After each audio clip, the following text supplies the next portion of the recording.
দলিলের মধ্যে পড়েছি শয়তানের রূপ হলো 11টা।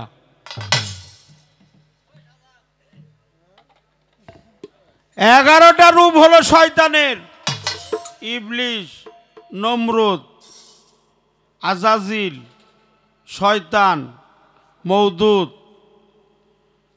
তারপরে হইল নীলমিষ, খবিশ,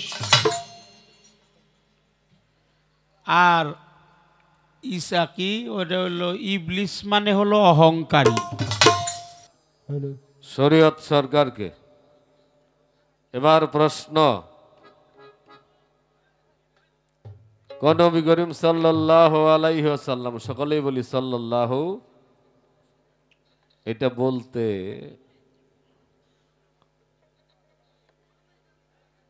বিলম্ব করবেন না, নামের প্রতি সম্মান করবেন। যারা নামের প্রতি সম্মান করে না, হাদিসে এসেছে তারা হলো তাদেরকে বলা হয়েছে কৃপণ, তাদের উপরে আল্লাহর পক্ষ হইতে লানত পড়ে। আর এই সময় একটা কর্ম আছে, এটা আপনার মুর্শিদ যদি হক্কানি মুর্শিদ হয়, ওনার কাছে শিখে নেবেন যে আমি কি বলে চুমোটা খাবো। আর এই কর্ম করে যারা নাম শুনে চুমো খা, রাসূল সাল্লাল্লাহু আলাইহি ওয়াসাল্লাম হাসর মাঠ হইতে খুঁজে খুঁজে বের করে নিজের হাতে ধরে জান্নাতে পৌঁছে দিবেন। সুবহানাল্লাহ বলেন। তো এটা খুব ইম্পর্টেন্ট একটা বিষয়। হ্যাঁ, তো শরীয়ত, এই প্রশ্নটা আমি আরো শুনছি শরীয়তের মুখে, ক্যাসেটে শুনছি, আবার ফকির আবুলের মুখেও শুনছি, আজকে আমার জীবনে আসলো। নবী থাকলে আমাদের অসুবিধা কি হইতো? ভালোবাসতাম, প্রেম করতাম, উনি চলে গেলেন কেন? চলে যায় তো এত দ্বিধাদ্বন্দ্ব হইছে, আর ওনার রুহুটা নিয়ে আজরাইলে এত পাকাপাকি বাড়লো 3 দিন। 3 দিনের মধ্যে মানুষ মরে নাই। এটার সমাধান দিবেন, যথাযোগ্য সমাধান দলিল থেকে দেব, বানোয়াট কোনো জবাব আমি দেই না কোনোদিন।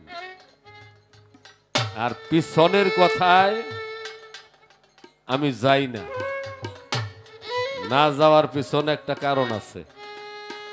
পিছনের কথায় গেলে তর্ক বাড়ে, তর্ক বাড়লে মেজাজ খারাপ হয়, মেজাজ খারাপ হইলে পালার ভাব মূর্তি নষ্ট হয়, প্রেমিকরা কষ্ট পায়। এই জন্য পিছনে কথায় যাওয়ার কোনো প্রয়োজন নেই। ও কইছে, ও কিন্তু কইছে, আমি কই না যে নবী মরছে। তুই কস নাই নবী মরছে, তা আজরাইলে রুহ নিল কার? স্থানান্তরিত হয়েছে। আপনারা রাগ করেন না, অনেক জায়গায় লেখা থাকে, ইনু লেখা কি আছে জানি না, দেখি আগে। না, ইনু ওরকম লেখা নাই। অনেক জায়গায় লেখা থাকে মরহুম, অনেক জায়গায় লেখা থাকে ওফাত।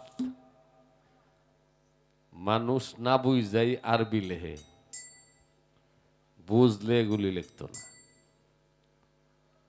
আর লেখা দেখেই বুঝি এই দরবারের মানুষগুলা কেমন জ্ঞানী। কিছু কই না, এমনিই তো আমার একবারের বেশি বায়না করে না। আমি পামপট্টি বুঝি না, আমি নকলের নকল কই, আসলের আসল কই, এটা আমার শিক্ষা। তো একমাত্র এইদিকে আসছি, অনেক দরবারে হয়তো একাধিকবারও ডেকেছে, এটা মনের আবেগে বললাম। একটি গান বাবারে শোনাই।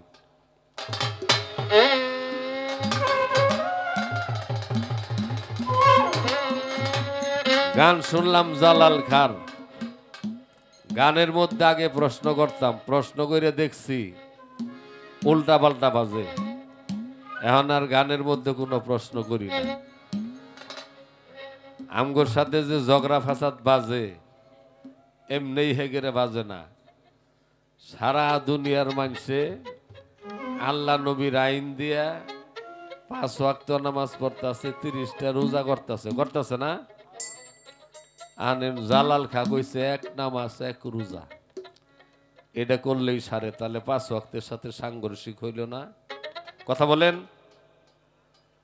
তো রোজা 30টা আর হে কইল এটা, এনও তো সাংঘর্ষিক। এটা বুঝের একটা বিষয়। সারাবান তোহরা খাইলে যাবি অমরপুরে, তাহলে তো এত সাধন ভোজন কিছুই লাগে না। সারাবান তোহরা বাই করে খাবার পাইলিও, তাহলে তো আর কিছুই লাগে না। বাবা রে,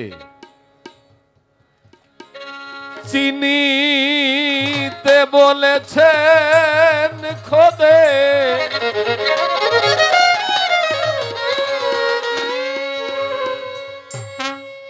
সেই দয়াময়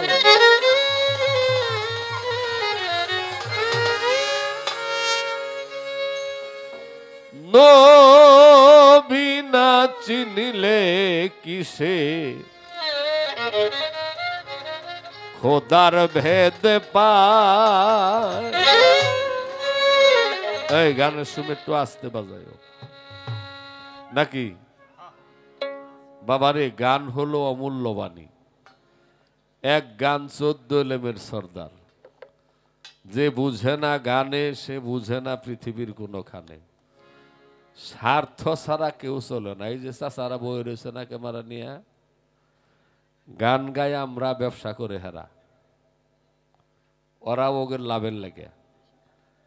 তবে আহানেরা নিঃস্বার্থভাবে বসে আছেন। কিছু স্বার্থ আছে, এটা হলো তলাবুল ইলমি ফারিজাতুন আলা কুল্লি মুসলিমিন ওয়াল মুসলিমাত। প্রত্যেক মুসলিম নর এবং নারীর জন্য জ্ঞান অর্জন করা। এবং আল্লাহ প্রথম বললেন ইকরা, পড়ো।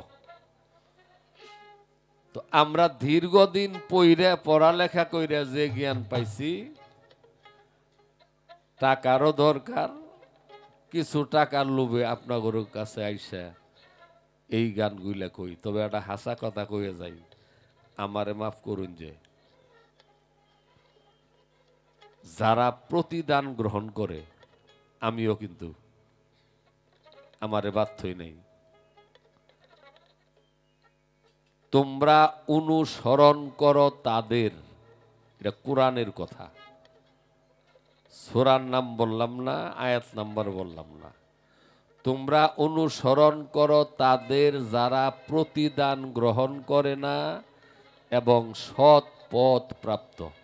আপনি জীবন বিক্রি করেন, জীবন বিক্রি ছাড়া মুক্তি পাবেন না। তবে বাবা একটু কষ্ট করে যাই না, বুঝে দেখে নিন, যে একটু দাবি করে গেলাম, সাদা কাপড় চোপড় দেখে ভালো আলোচনা শুনেই ব্যাকুল হয়েন না, অনুরোধ করলাম। চিনিতে বলেছেন খোদে, এই বাবা আমি তো অসুস্থ মানুষ, একটু বাড়াইয়া দেও না, এটা ধর। সেই দয়াময়, একটু বাড়াও। নবী না চিনিলে কিসে খোদার ভেদ পায়। আপনি যদি নবী না চিনেন, তাহলে খোদার ভেদ পাবেন না। নবীকে চিনতে বলছে। নবীরে যদি চিনত, তাইলে এরকম প্রশ্ন বাংলাদেশে আসতো না, আসার কথাও না। কোন নবী হলো ওফাত,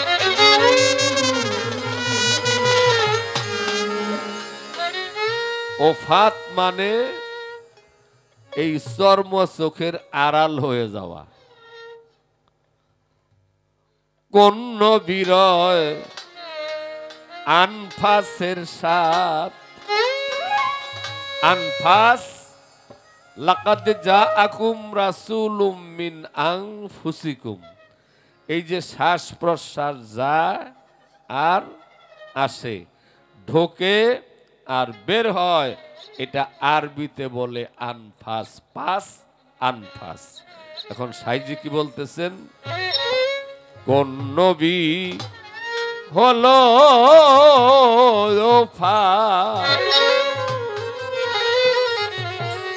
কোন নবীর আনফাসের সাথ। এটা খালি লালন বলে নাই, দুদ্দুসা বলেছেন। আল্লাহ মুহাম্মদ নবী, আল্লাহ মুহাম্মদ আদম, একদমে তিন মিলে। পাঞ্জুসা দম যে নেলও দমের মালা গলে। তাহলে তো এই দম যদি না চিনে কেউ, মুখ দিয়ে কওয়া এক জিনিস, বেড়ায় লেখছে আমি আলাপ করতেছি, কিন্তু এর যে কত কঠিন একটা বিষয়, কঠিন।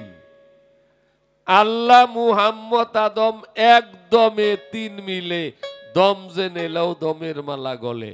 তো তোর দমই তুই চিনস না, দমের সাথেই তোর সম্পর্ক নাই, তুই তো কবি যে নবী উফাত হইছে, আড়াল হইছে।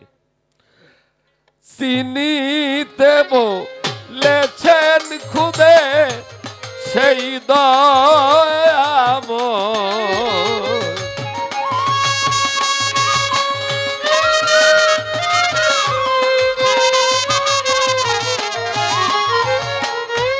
চিনিতে বলেছেন খোদে সেই দয়াময়,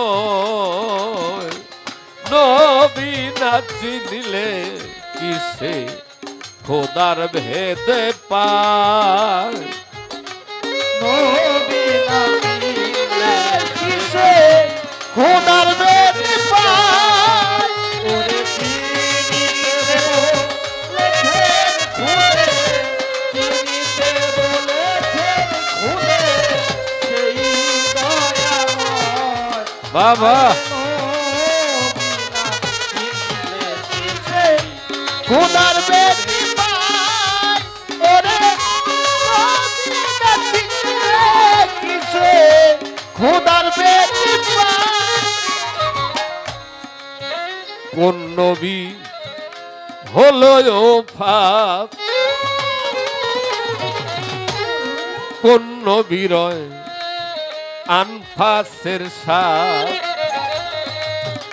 কোন নবী হলো ওফাত, কোন নবীর আনফাসের সাথ।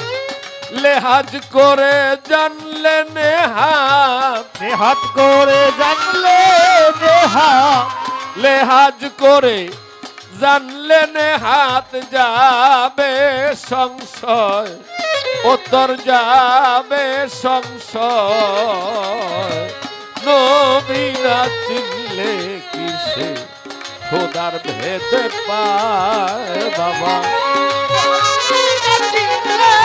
কিসে খোদার বেদি পায়। ওরে চিনিতে বলেছে নবী, চিনিতে বলেছে নবী সেই দয়াময়, তোরে সেই দয়াময়। ওরে কিসে খোদার বেদি পায়। ওরে কিসে খোদার বেদি পায়। যে নবী হয় পারের কান্ডার, জেন্দা সে চার যুগের ওপর, যে নবী হয় পারের কান্ডার, জেন্দা সে চার যোগের ওপর হায়াতুল মুরসালিন নাম তার ওরে হায়াতুল মুরসালিন নাম তার হায়াতুল মুরসালিন নাম তার সেই জন্যে কয় নবী না চিনলে কিসে খোদার বেদ পাই মনে কিসে খোদার বেদ পাই ওরে চিনি দেব লেছে নবী চিনি দেব লেছে নবী সেই দয়াময় মন রে সেই দয়াময়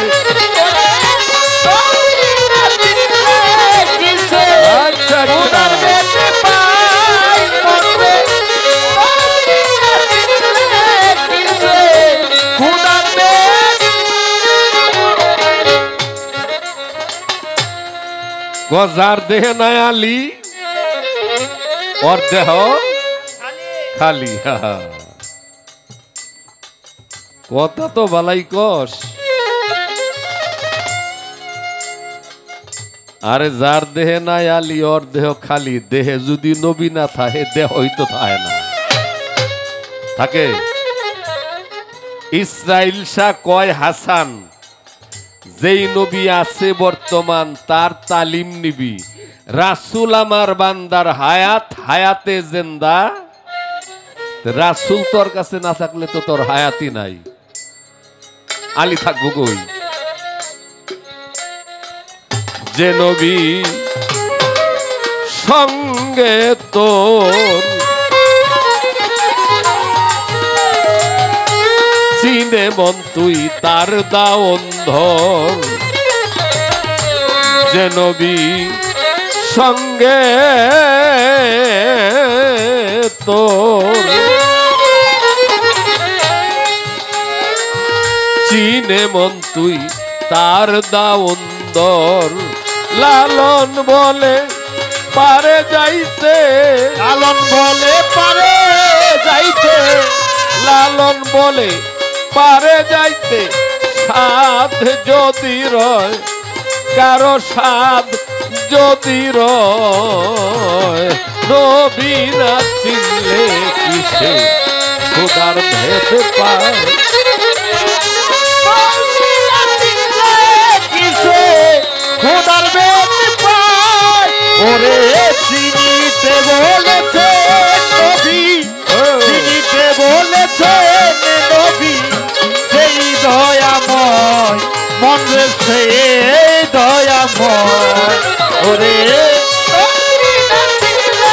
কিসে খোদার বেদ পাই মন রে কিসে খোদার বেদ ধন্য বাপের ধন্য বেটা জিগাইল আমারে ভুলি নাই কথার জবাব দেব তারে গো জবাব দিব তারে জবাব দিব তারে জবাব দিব তারে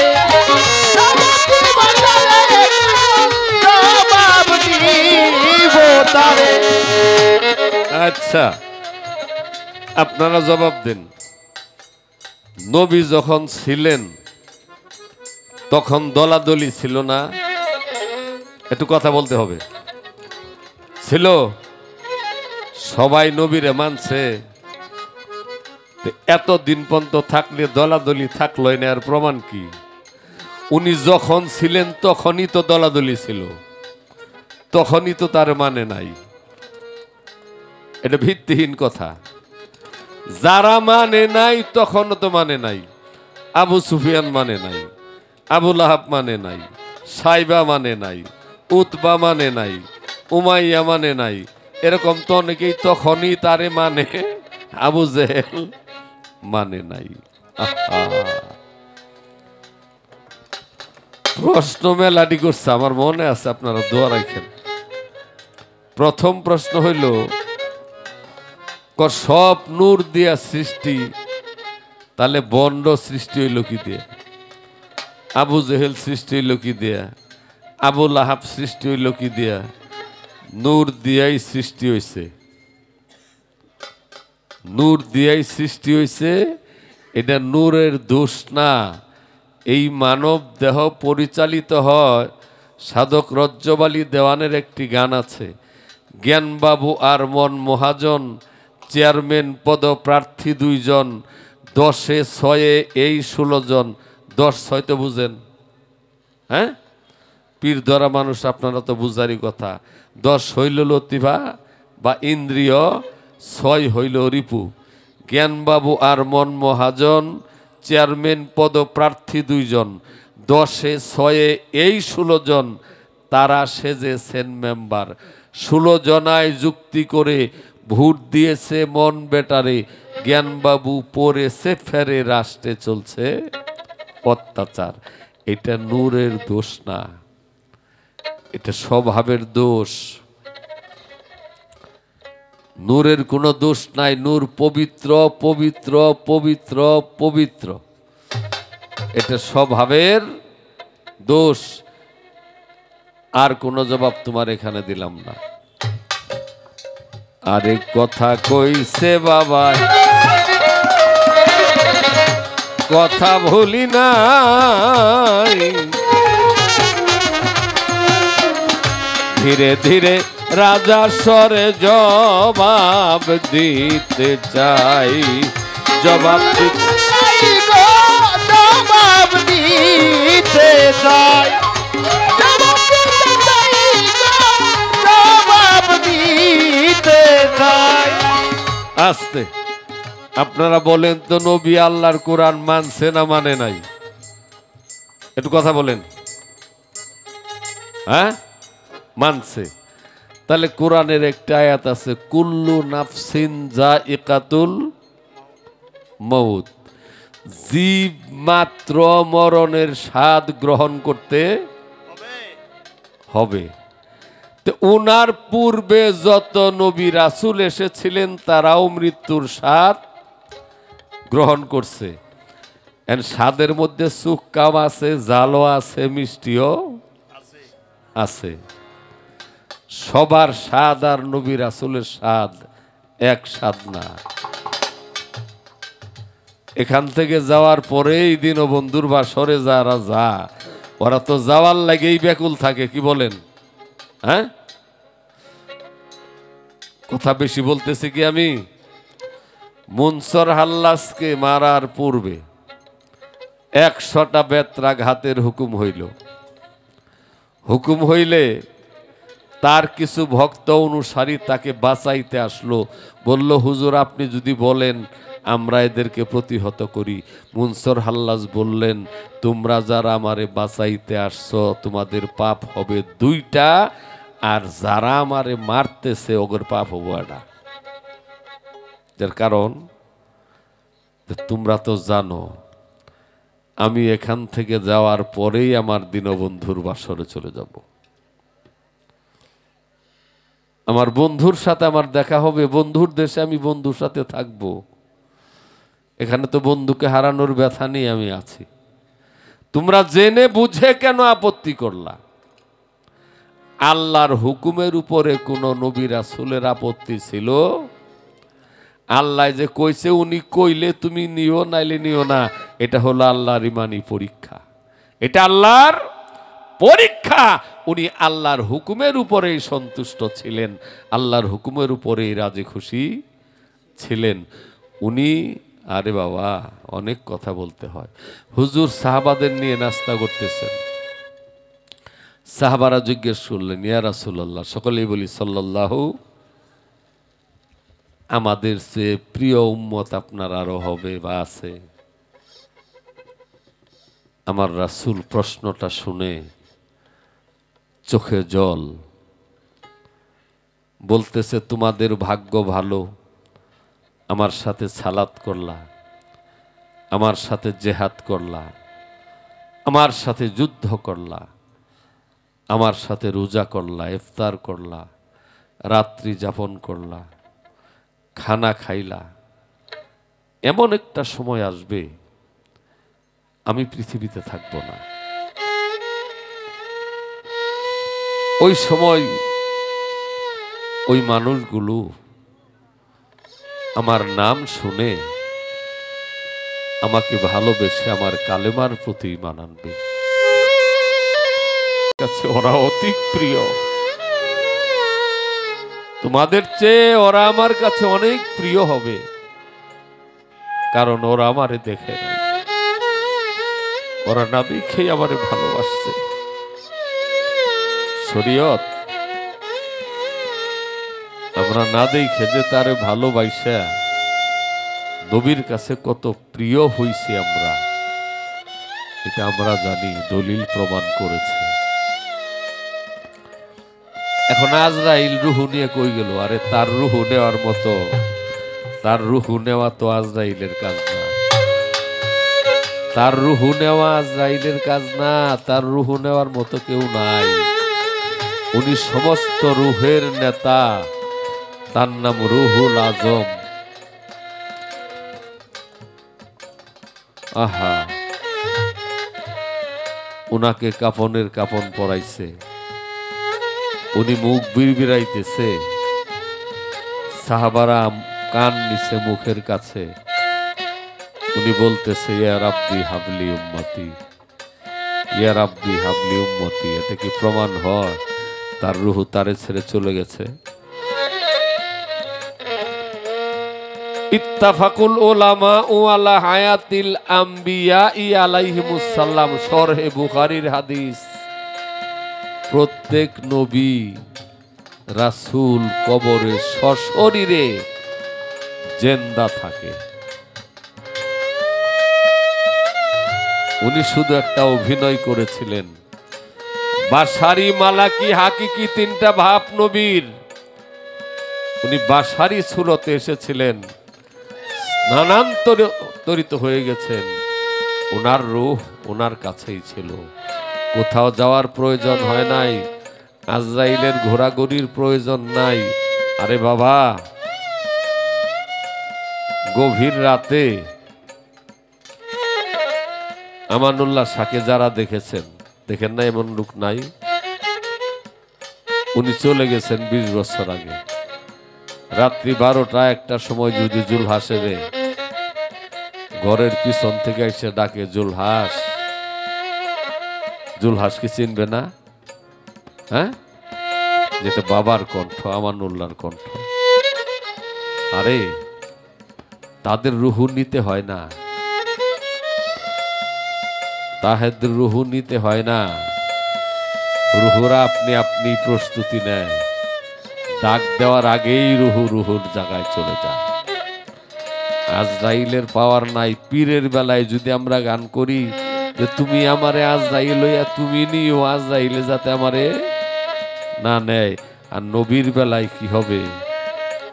আজরাইল কি এর ঘোরাঘুরি করবো রুহু নিয়ে? মানুষ মরে নাই, মানুষ মরছে। আজরাইলের এক হাত পূর্ব থেকে পশ্চিম পর্যন্ত, এত বড় হাত। উনি কাজ করেন না, ওনার কোনো অনেক কর্মচারী আছে।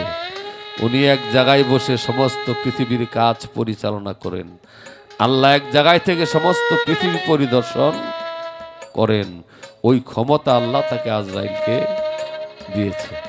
এই তো দলিল মতে তোমার প্রশ্নের জবাব দিলাম। বাবাজান, নবীকে ভালোবাসেন, কেমনে ভালোবাসবেন? কি দিয়ে ভালোবাসবেন? নবী কি টাকার কাঙ্গাল ছিলেন? গাড়ি বাড়ির কাঙ্গাল ছিলেন? ধনের কাঙ্গাল ছিলেন? না। মা খাদিজাতুল কুবরা ওই সময়ের শ্রেষ্ঠ ধনী, নবীকে পেয়ে সান্ত্বনায় সমস্ত সম্পদ নবীকে দিয়ে দিয়েছিলেন। আর দিনের রাহে আল্লাহর রাস্তায় নবী সমস্ত সম্পদ বিলীন করে দিয়ে দিয়েছেন। উনি কিছু রাখেন নাই। উনি ধনের পাগল নয়, উনি সম্পদের পাগল নয়, উনি ভালোবাসার পাগল, উনি প্রেমের পাগল। ও শরীয়ত, তুমি তো আসলা কয়েক বছর হয়, বড় জোর 40 বছর হবে বয়স নাকি? 40 হয়েছে বেশি? তো তুমি আসছো 40 বছর। তুমি পৃথিবীতে আসার 1500 বছর আগে তোমার জন্য কেঁদেছেন সেই নবী, তোমার মুক্তির জন্য। উনি তো উম্মতের কাঙাল। একদিন সেজদায় গেছেন, সাধক হালিমের গানে আছে, সেজদায় দেখে বাবা আব্দুল্লাহ মা আমিনা জাহান্নামে। উনি সেজদায় গিয়ে দেখতেছেন, কাঁদতেছেন। আল্লাহ বললেন, দুস্থ তুমি কি চাও? বাবা মার মুক্তি চাও না উম্মতের মুক্তি চাও? আমার রাসূল বললেন, আমি উম্মতের মুক্তি চাই, আমি উম্মতের পাগল। সেজদা রত অবস্থায় দেখেন তার মা বাবা জান্নাতে, জাহান্নামে নাই। তার মা বাবাকে আসলে নেওয়া হয় নাই, ছায়া মূর্তি দেখানো হয়েছে। আল্লাহ বলল, দুস্থ তুমি কেমন ভালোবাসো তোমার উম্মতকে আমি একটু পরীক্ষা করলাম। ওই নবীর প্রেম কি দিয়ে করবা? টাকা পয়সা দিয়ে না। নবী যুদ্ধে যাবেন, সৈন্য তৈরি করতেছেন, প্রস্তুতি করতেছেন। এক মা একটা শিশু ছেলে এনে হুজুরের কদমে দিলেন, বললেন, হুজুর ইয়া রাসূলুল্লাহ, এই সন্তানটা আপনাকে দিলাম, একটাই আমার বুকের মানিক, আপনাকে দিলাম, আপনি কি যুদ্ধে নিয়ে যান। হুজুর বললেন, মাগো, এই অবুঝ শিশু দিয়ে আমি কি করব? তীর ধনুক চালাইতে পারবে না, ঢাল ধরতে পারবে না, তলোয়ার চালাইতে পারবে না। মা কেঁদে কেঁদে বলে, হুজুর আমি জানি আমার এই অবুঝ ছেলে কিছুই করতে পারবে না, তীর ধনুক চালাইতে পারবে না, কিন্তু আপনার দিকে যখন তীর আসবে আপনি দুই হাত দিয়ে আমার এই মানিকটাকে আপনার সামনে ধরবেন, আপনার বুকের মাঝামাঝি ধরবেন, ওই তীরটা যেন আপনার বুকে না লেগে আমার সন্তানের বুকে লাগে। বাবারে, জানমাল সবকিছু দিয়ে রাসূলকে ভালোবাসতে হয়, নবীকে ভালোবাসতে হয়। ভালোবেসেছিলাম বলি ভালোবাসি, আমানুল্লাহ শাহকে ভালোবাসি, আমরা বলি। কতটুকু ভালোবাসা হয়েছে জানি না। হুজুর বিদায়ের পর, বেসালের পর একটি উট, হুজুর উটটার উপরে ছোয়ার হইতেন। 3 দিন পর্যন্ত অনাহারে ছিল, পৃথিবীর কিছুই খায় নাই, শুধু কাঁদছে। একটি প্রাণী, জঙ্গলার একটি প্রাণী। 3 দিন পরে উটটা ইন্তেকাল করেছে। আশেকে রাসূল হযরত বেলাল নবীর বিরহ সইতে না পেরে মদিনা ছেড়ে চলে গেছে। 1 মাস, 2 মাস, 6 মাস হয়ে যা বিলাল মদিনায় নাই, কোথায় জানি থাকে। 6 মাস পরে স্বপ্নে আমার রাসূল বলতেছেন, বেলাল, আমার রওজায় তো সবাই আসে, তুই আসলি না, এসে আমাকে সালাম দিলি না, এই বিরহ তো আর ভালো লাগে না। 6 মাস পরে বিলাল পাগলের হালে মদিনায় আসলেন। এসে হুজুরের রওজার পাশে পড়ে কাঁদতেছেন। খবর হয়ে গেল, এলান হয়ে গেল, বেলাল এসেছে।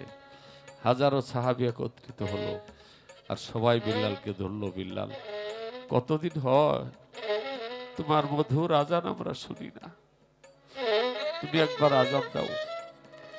আর বেলাল বললেন যে, আমি কাকে আজান দেব, কার জন্য আজান দেব, কাকে আজান শোনাবো? আমার আজান শুনতেন আমার হুজুর, আমার মুর্শিদ, আমার বন্ধু। আমি আজান দিতাম যখন বলতাম আশহাদু আন্না মুহাম্মাদুর রাসূলুল্লাহ, তাকে দেখাই দিতাম।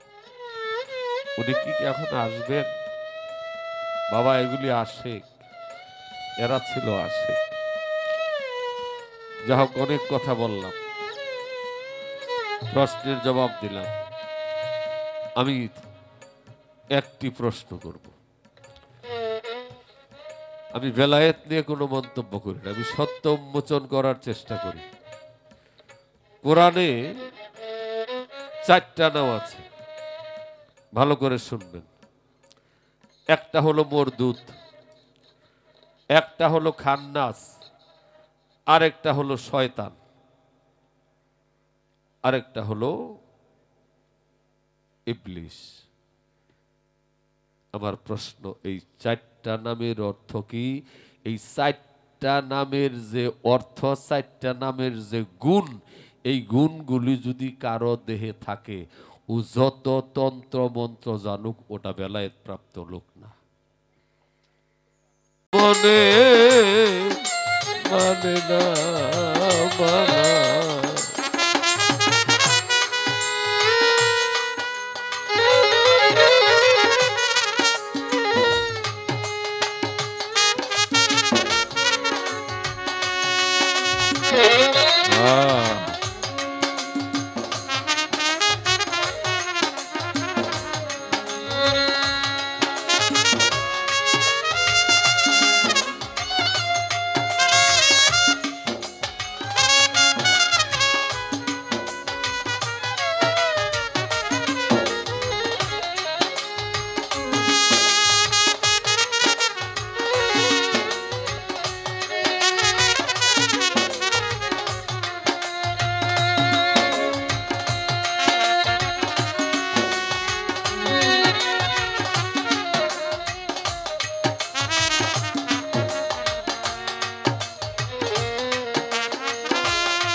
মিষ্টি মুখে কইস কথা,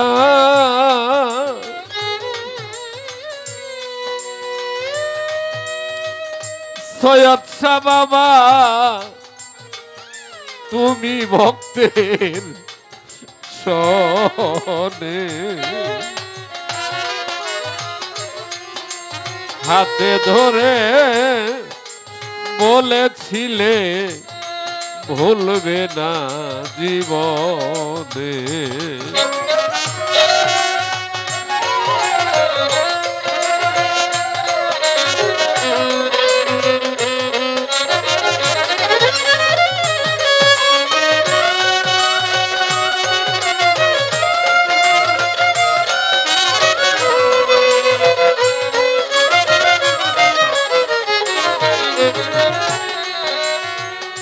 মিষ্টি মুখে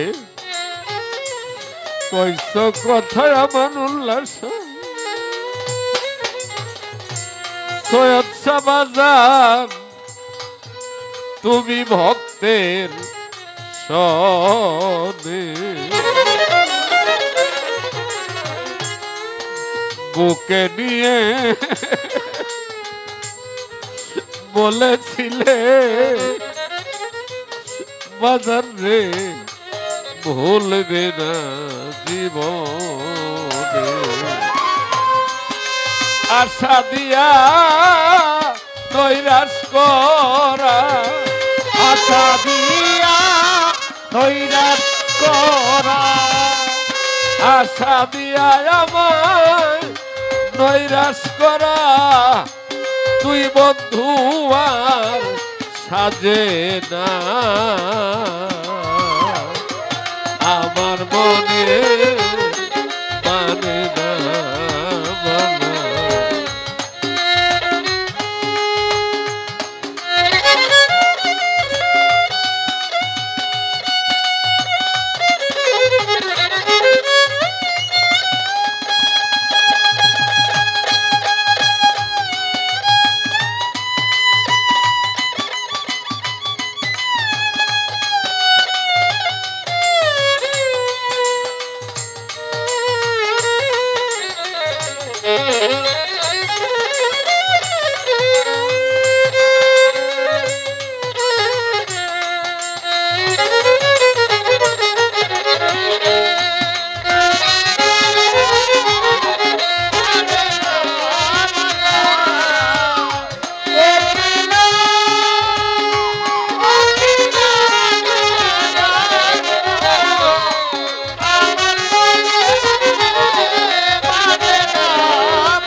পরকে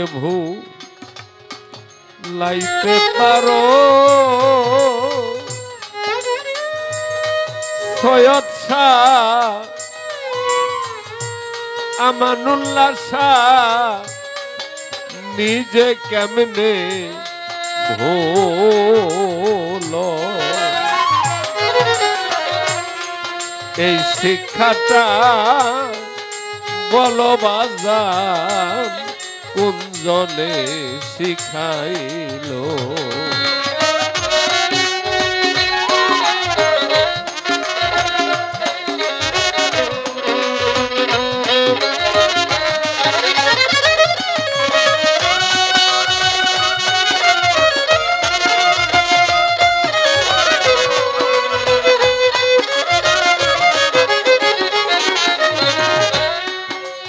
পরকে ভুলাইতে জানো সৈয়দ সায়ামান নিজে নাহি ভুলো এই শিক্ষাটা বান্ধব তোমার কোনজনে শিখাইলো শত দোষে দোষী উকিল শত দোষে দোষী রে উকিল শত দোষে দোষী উকিল আর কাউরে তো দোষ দেয় না আমার মনে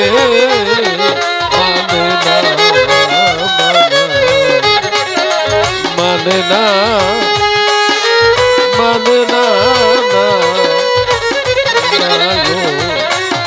অবুঝ মনে মানে না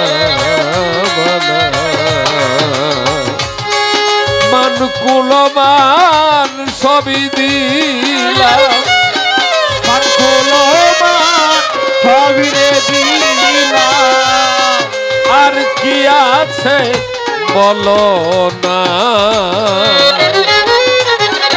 আমার মনে মানে না মানে না মানে না গো আমার মনে মানে না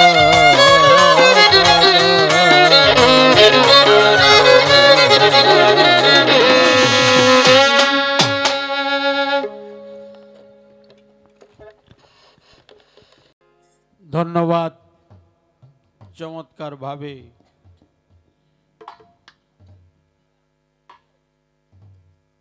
সাবলীল ভাষা দিয়ে অত্যন্ত গুরুত্বপূর্ণ বিষয়ে আমার যাহা প্রশ্ন ছিল সেই প্রশ্নের জবাবদিহিতা করেছে, জবাবের কোনো অভাব নাই। তো দয়ালের ভক্ত যারা, আমার আমানুল্লাহ শাহর ভক্ত যারা, আমার জুলহাস বাবার ভক্ত যারা, তারা একটু দূরে আছেন, একটু দয়ালের কাছে এসে বসেন, একটু দয়ালের কাছে এসে বসেন বাবা, আসেন আসেন যারা, কারণ শেষ ভালো যার সব ভালো তার। এই যে মায়েরা কি সুন্দর পরিবেশ দিয়ে বসছে, মা একটু সুন্দর করে পরিবেশ দেন, কারণ এখন রহমতের সময়, অনেকেই যাইতেছে গা, অনেকেই চলেও গেছে, তারপরেও এখন তো কাজের মৌসুম বাবা, কাজের দিন, এখন সারা রাত ভৈরে আমাদের গান, অনেকে যত বড় বড় শিল্পী আসুক, আমি দেখছি রাত্রি 12টার পরে আর কোনো মানুষ থাকে না। তবে এই এলাকায় গান শুরু হয় সন্ধ্যায় থেকে, তাই না বাবা? সন্ধ্যায় থেকে 12টা, 12:30, 1টা পর্যন্ত গান হয় আমি যত পারি। কিন্তু আমাদের এই সাসাববাড়ির গানটা একটু ব্যতিক্রম, ওই গানটা শুরু হয় 9টা 10টায় থেকে, একেবারেই সারা রাত পর্যন্ত গান হয়, আজান পর্যন্ত গান হয়। তা চমৎকার ভাবে যে পরিবেশটা আপনারা আজকে আমাদেরকে দিয়েছেন, পরিবেশের কারণে আমি প্রত্যেকের প্রতি শ্রদ্ধা জানাই, ধন্যবাদ জানাই। আমার আমানুল্লাহ শাহর ভক্ত যারা, মাসিম চান্দের ভক্ত যারা, সৈয়দ আতোয়ার রহমান বাগদাদি রহমাতুল্লাহ আলাইয়ের ঘরে অনুসারী যারা, তারা একটু চেপে চেপে বসবেন। কারণ হলো আগে হলো দর্শনদারি, দর্শন মানে দেখা, না দেখলে তো মায়া মহব্বত জাগে না,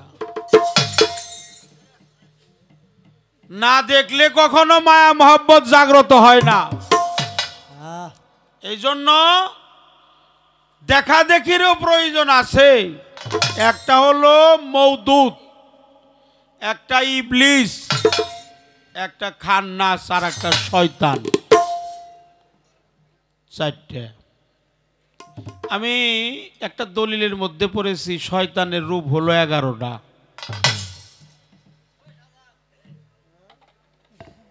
11টা রূপ হলো শয়তানের। ইবলিস, নমরুদ, আজাজিল, শয়তান, মওদুদ, তারপরে হইল নীলমিষ, খবিশ, আর ইসাকি, ওটা হলো ইবলিস মানে হলো অহংকারী। ইবলিসের বাংলা হলো অহংকারী। আচ্ছা, কোন পীরের মধ্যে যদি অহংকার থাকে সে কি পীর হইতে পারবে? না না। ভালো কাজ নষ্ট করে তিনি হলো মওদুদ। আর শয়তান তো তারে এমন পাওয়ার দিছে আমার আল্লাহ, এই চোখের পলকে তামাম পৃথিবীটা ভ্রমণ করতে পারে।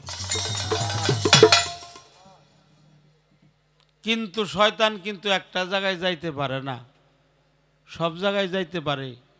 350 বছর খোদার ইবাদত বন্দেগী করছে, 9.5 লক্ষ বছর খোদার ইবাদত বন্দেগী করছে, কিন্তু তার গলে দিছে হলো নান্নদের ত্বক। তাকে করছে বহিষ্কৃত, তাকে করার কথা ছিল পুরস্কৃত, পুরস্কৃত না কইরা করছে বহিষ্কৃত। করার কথা ছিল উপহারের মালা, দিয়েছে হলো কলঙ্কের মালা। মুআল্লামুল মালাকুত, যিনি ছিলেন 70,000 ফেরেশতার মাস্টার, মুআল্লামুল মালাকুত তখনও থাকতো, এখনো থাকতো। শয়তান আর শয়তান হইতো না, তার নাম মকরমি থাকতো, আবেদি থাকতো, যদি আদমের পায়ে সেজদা, আদমের পায়ে সেজদা দেয় নাই দেইকা সে হইছে কলঙ্কিত, সে হইছে পরাজিত, সে পাইছে নান্নদের ত্বক, সে হইছে বহিষ্কৃত, সে হয় নাই পুরস্কৃত। তিনি ইবলিস, তিনি ছিল অহংকারী, যে আমি বানাইলাম, আমি চাইনা টাইনা বানাইলাম, আমি তারে সেজদা দিব কেন? আমার চাইতে সে বড় না, আমার চাইতে সে ছোট। কিন্তু মুকরম আবেদ যদি জানতো যে এই আদমের ভিতরেই স্বয়ং আল্লাহ তাআলা লুকিয়ে আছে, তাহলে অবশ্যই সে সেজদা কি কর দিত, অবশ্যই সেজদা দিত। সেজদা না দেওয়ার পরে বলছিল, বিশ্বজগতের প্রতিপালক তুমি আল্লাহ মহান, সর্বশক্তিমান। 9.5 লক্ষ বছর ইবাদত বন্দেগী কালীন সময়ে কুল কায়নাতের একটি বালির কণাও সেজদা দেওয়ার জন্য আমি বাকি রাখি নাই, সব জায়গায় সেজদা দিছি। আমি যা চাবো, কলঙ্কের মালা আমারে দিলে আমি নিলাম, এতে কোনো সন্দেহ নাই। কিন্তু আমার কথা হলো, আমি যে এত দিন ইবাদত বন্দেগী করলাম, তার বিনিময় কি আমারে কিছু দেবে না? তখন আল্লাহ বলল, যাও, তুমি যা চাবে দরবারে তাহাই গৃহীত হবে। যে আদমরে সেজদা না দেওয়ার কারণে আমার নান্নদের ত্বক পড়লো, এই আদমের হাড়, রগ, মণি, মগজ, লৌহ, পশম, শিরা, উপশিরা প্রত্যেক জায়গায় যেন আমি আইতেও পারি, যাইতেও পারি। কই যাও, এটাও তোমাকে দেওয়া হলো। বলে আমারে কাল কিয়ামত পর্যন্ত হায়াত দিতে হবে। তাহলে কাল কিয়ামত পর্যন্ত হায়াত দিছে শয়তান রে, তাহলে শয়তান মারা যায় না, এখনো শয়তান আছে, আছে না নাই? এখনো শয়তান আছে। কারণ যেখানে ভালো সেখানেই মন্দ, যেখানে মন্দ নাই ভালো যে কি জিনিস এটা কখনোই বোঝা যায় না। যেখানে ভালো সেখানেই মন্দ, ভালো মন্দ, সরল গরল, আগে পরে, ঠান্ডা নরম, ঠান্ডা গরম, চন্দ্র সূর্য, পুরুষ শিষ্য, আল্লাহ রসুল, স্বামী স্ত্রী, নারী পুরুষ, আল্লাহ ভাই বোন, এরকম জোড়ায় জোড়ায় সৃষ্টি করছে। ভালোর সাথে মন্দ এটা আমার আল্লাহ তাআলাই সৃষ্টি করে দিয়েছে। এই জন্য নমরুদ হলো, মওদুদ হলো ভালো কাজ নষ্টকারী, আর আজাজিল হলো অহংকারী, আর শয়তান হলো আল্লাহর হুকুম পালন করে নাই। কারণ এইসব স্বভাব কোনো পীরের মধ্যে থাকলে সে কখনো বেলায়েতের পীর হইতে পারে না। একটা গান গায়ে একটু ভাব দিয়ে যাই গে, ধরেন ধরেন।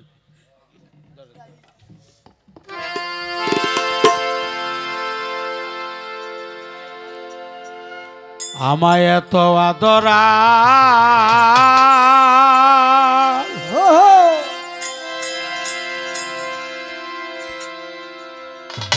দয়াল আমারে কে করিবে,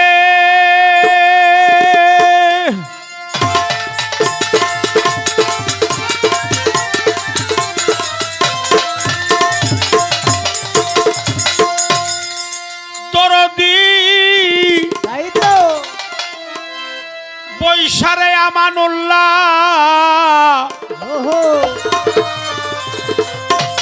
আমার পাশে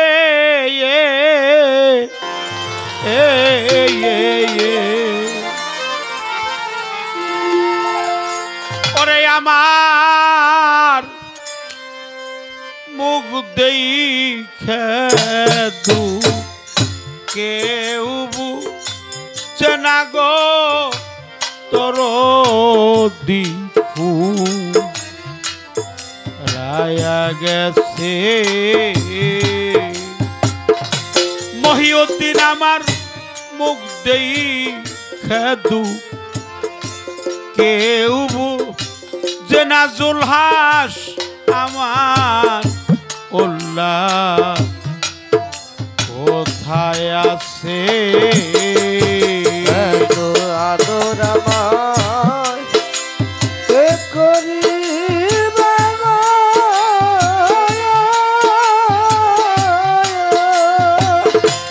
আরে দরদ বৈশাল সে আমার পাশে,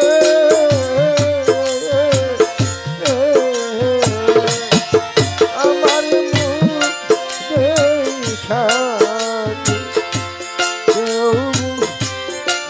আমার দরদি ফুল রায়া গেছে, ওরে আমার মুখ দেখা কেউ দেনাই আমার দরদি ফুল রায়া গেছে।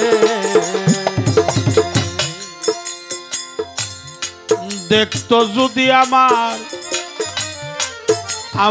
চোখের পানি,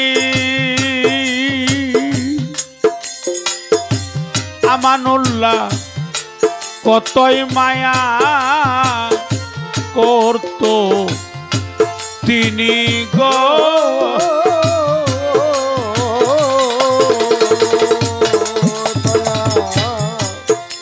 দেখতো যদি আমার এই চোখের পানি, ওই আমানুল্লাহ কতই মায়া করতো জানি গো।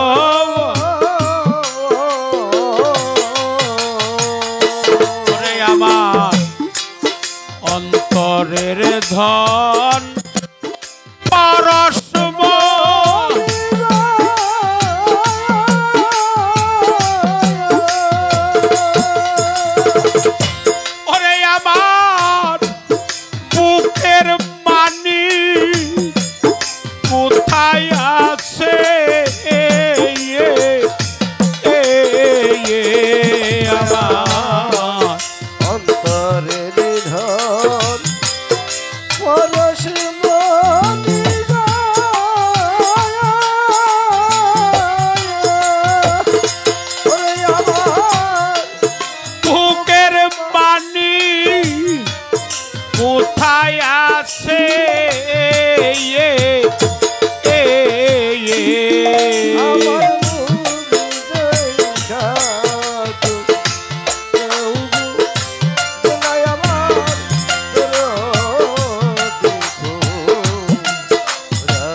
আমানুল্লাহ বাবা ভালোবেসে আমার কাছে বইতো ওরে জুলহাস মধুর মধু কথা কইতো গো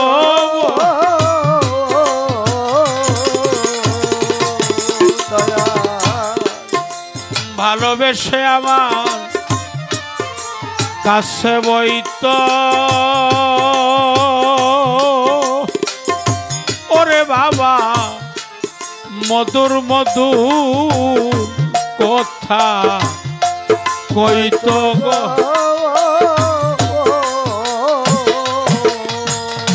ওরে বাবা কত জ্বালা আমার সহিত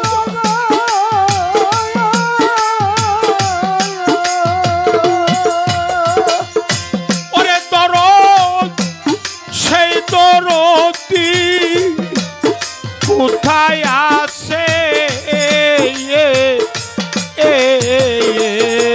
বাবা কত জ্বালা আমার সহিত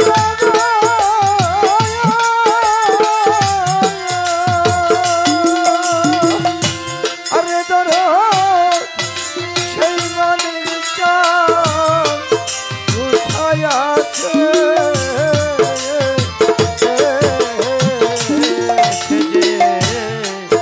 কত জ্বালা আমার সহিত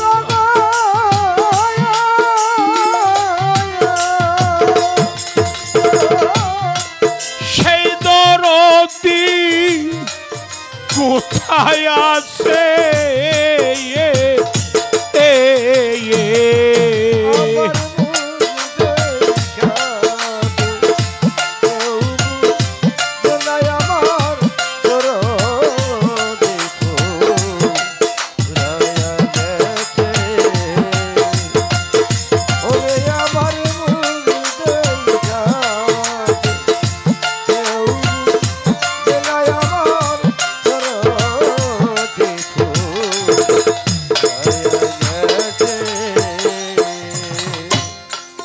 ভালোবেসে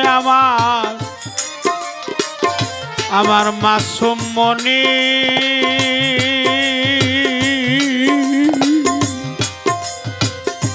ওরে দয়াল মুখে দিত গীত ননি গো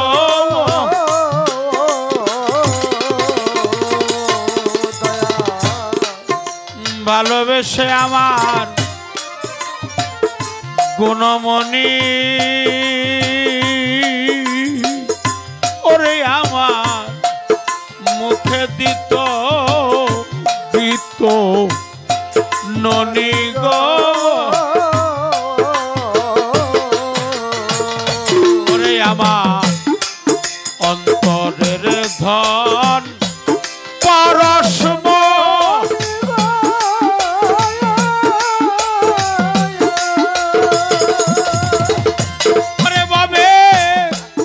আসমান আলী হারায়াছে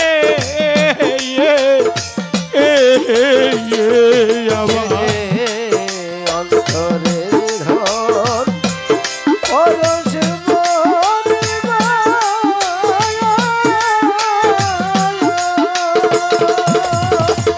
ওরে দয়াল আসমান আলী হারায়াছে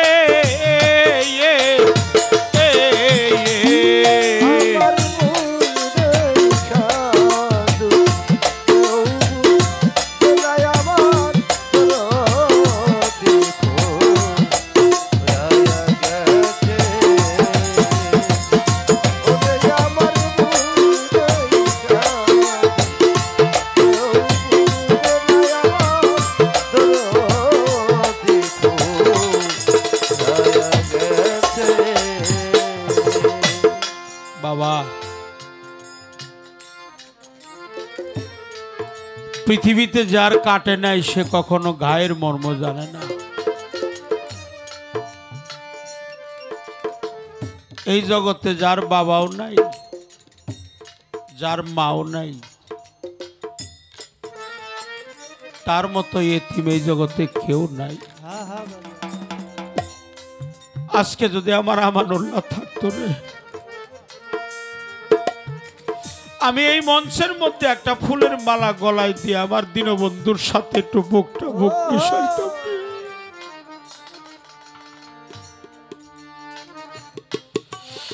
আমার আমানুল্লাহ বাবার গলায় মালা দিলে এই মালা তো যার তার গলায় শোভা পায় না রে। আমার আমানুল্লাহ চানবি রে, আমি মালাটা তো তার গলায় দিব।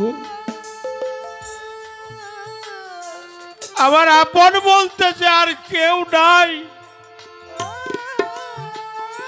আমার মাও নাই, আমার বাবাও নাই, আমার মুর্শিদও নাই, আমার আতোয়ার রহমান বুগদাদিও নাই।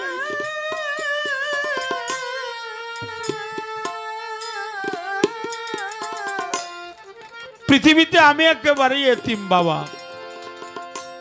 আমার মা নাই, বাবাও চলে গেছে। আমার জোড়ার ভাই ছিল, সেও চলে গেছে। আজকে আমার জুলহাসের দিকে তাকাইলে আমার আমানুদ্দিন চাঁদের কথা মনে পড়ে, আমার মহিউদ্দিনের দিকে তাকালে আমার আমানুল্লাহর কথা মনে পড়ে যায়। কোন সন্তান যদি তার বাবার লাশটা কাঁধে নিয়ে থাকে বাবা,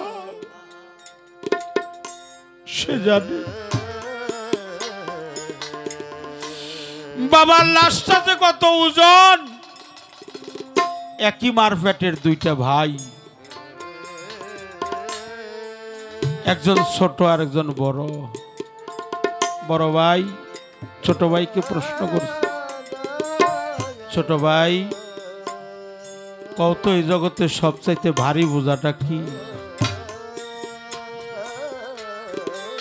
ছোট ভাই বুঝতে পারে নাই ভারী বোঝাটা কি। মনে করছে মাটির বোঝা তো ভারী, লোহার বোঝা ভারী, পাথরের বোঝাটাও ভারী।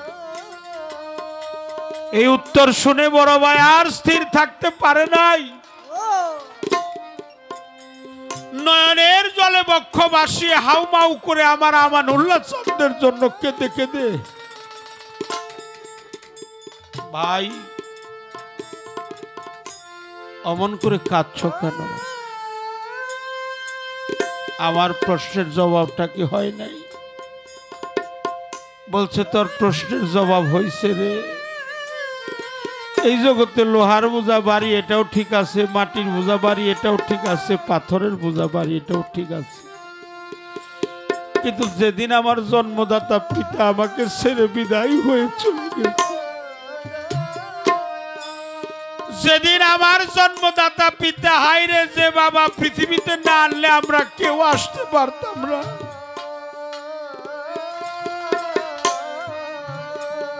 আমার জন্মদাতা পিতা যেদিন চলে গেল, বাবাকে সাদা মার্কিনের কাপড় দিয়ে খাটিয়ার মধ্যে শোয়াইয়া সেদিন বলছিল, মহল্লার মানুষ, আত্মীয় স্বজন, বন্ধু বান্ধব, তুমি না তোমার বাবার বড় সন্তান, তোমার বাবার লাশটা কাঁধে নাও। ও ভাই, যেদিন আমার বাবার লাশটা আমি কাঁধে নিয়েছিলাম রে, আমার আমানুল্লাহ সার লাশটা যখন কাঁধে নিয়েছিল,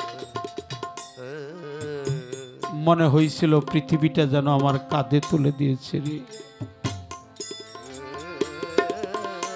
আজকে আমানুল্লাহর ভক্ত যারা, তারা চাতক পাখির মতো কাঙাল হয়ে বসে আছে। কোথায় গেলে যে আমার আমানুল্লাহ চাঁদে পাবো, কোথায় গেলে আমার দয়াল রে পাবো? রাসূল পাক নূর নবীজি বলছে, কোন সন্তান যদি মাতা পিতার পায়ে চুম্বন করে, ও যেন জান্নাতের দরজায় চুম্বন করে। একজনে বলল, আমার তো মাও নেই, আমার তো বাবাও নেই, আমি কোথায় যে চুম্বন দিব? কলে তুমি তোমার মা বাবার কবরের মধ্যে চুম্বন দিও। বলল, হুজুর আমার মা বাবার কবর কোথায় আমার জানা নাই, শৈশবকালে আমার মা চলে গেছে। বলে, তুমি মাটির মধ্যে দাগ দিয়ে একটা কবর অঙ্কন করে নাও, সরজমিনে অঙ্কনকৃত কবরে যখন চুম্বন দিবে, সেই চুম্বনটা চলে যাবে আমার আমানুল্লাহ চাঁদের পবিত্র চরণে। বাবা ডাকটা যে কত মধুর ডাক, যার হারিয়ে গেছে কেবল সেই জানে। হারানোর যে কত যন্ত্রণা এটা তো সবাই বুঝতে পারে না,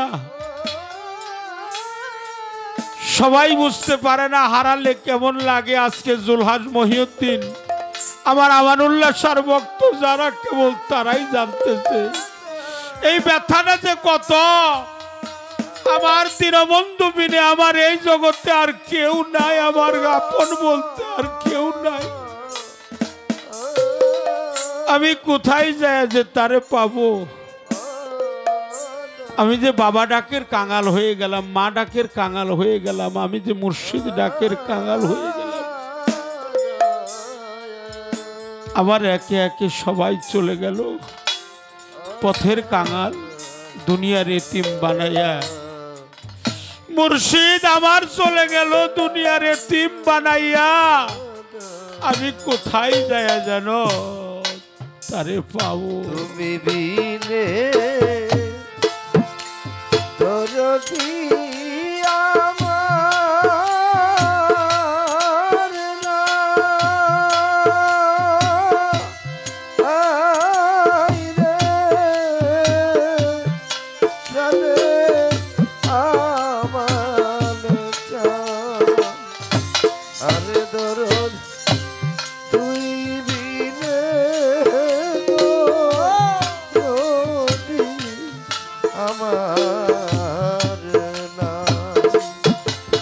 কেহ নাই আমার, কেহ নাই রে আমানুল্লাহ জানা আমার। আরে দরদ তুই বিনে দরদি আমার, আমার কেহ নাই, আমার কেহ নাই রে আমানুল্লাহ জানা আমার। ওরে দয়াল তুই নে দরদি আমার। ও নাসিম